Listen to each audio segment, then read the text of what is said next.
All right, now here we go. Now, here a few weeks ago, we went to the Willie Rickard rock farm and we did a little rock hounding. Now, a lot of the pieces we found there are going to have a lot of milky quartz in it. There was some large points, there were some small pieces. We found a variety of everything.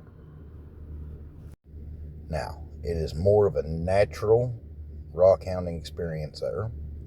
You're not digging through tailings or anything like that. And you're going to find a lot of pieces like this right here. It's kind of free floating in the soil. And yeah, we brought a lot of this stuff home and we cleaned it up. My cleaning process is pretty universal. I spray it off with a garden hose, I hit it with a textile gun, I soak it, I clean it again. As you can see, that's a nice little point there. That's some evidence that they do have some larger crystals. We just didn't find any that day. But you follow up the final part of your cleaning process with some iron out. That's a beautiful little point on that with some matrix. Now, the Willie Rickard Rock Farm is family owned and has been for a very long time, and I do appreciate them letting everybody come in and do some digging, because we did find some beautiful little pieces. There's a lot of evidence of larger crystals there. I believe if they got in and did some machine digging and got some of the larger boulders out of the way, they would find some amazing stuff there. Now, anytime that you're going to be digging in a natural setting, some days are going to be good, some days are going to be bad. We did find some beautiful little points, some clear shards. Now, our host for the day was Brent. He has a lot of information about the mine. He can tell you a lot about the geology there. And you will find a lot of interesting little shards and points. Now, the first time you're there, you're pretty much always going to dig at the moonshine hole, which is just a few hundred yards from their house. And this is a lot of the stuff that you can expect to find. Now, most of this material is going to go out to my rock garden, but there is some beautiful and fascinating pieces. You will find a lot of reheals, like this one right here, and that is just simply fantastic. That'll be nice to have out there whenever the sun hits it. It is just fantastic. Now, there is some hard rock mining there, but a lot of this was collected out of the alluvial, which is where the pockets have decayed over time and started spreading through the soil. Now, doing that, we found a lot of interesting little pieces.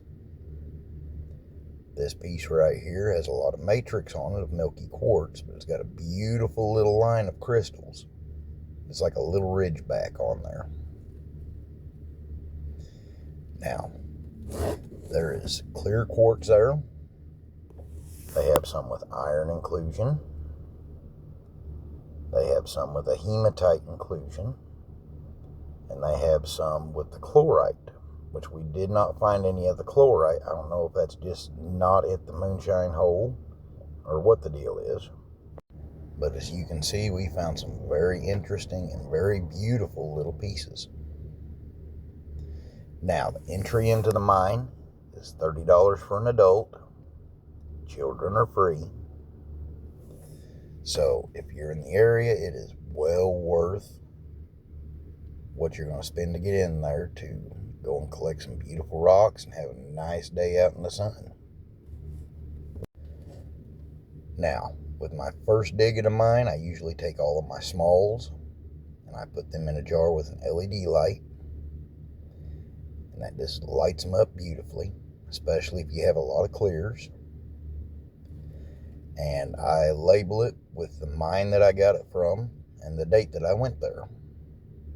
Because, you know, sometimes you're going to have a really good day. Some days you're going to have a really bad day. And I just kind of keep track of what I got and when I got it. We found a lot of water clear little points like this one right here. Several small clusters. That's a beautiful little point right there. It's got a lot going on. And we even did find a bent crystal, which I found that really fascinating. You don't find those all the time. We found a lot of little tabbies with faden lines in them, which the faden lines is caused whenever there's a break in the crystal and then the ground shifts and it reheals. It's a really fascinating process. It's something you may want to look up. This piece right here has an iron inclusion in it, which gives it a beautiful red color into the crystal. Another fascinating little piece. There is a few mines that you're going to find that iron inclusion and hematite inclusion in Arkansas, not many. But that's one of the things I was wanting to look for, is the oddity and the novelty of having something new in my collection. I do thank y'all for watching my videos. Hit that like and subscribe button, and I hope you have a fantastic day. That little cluster has a lot going on right there.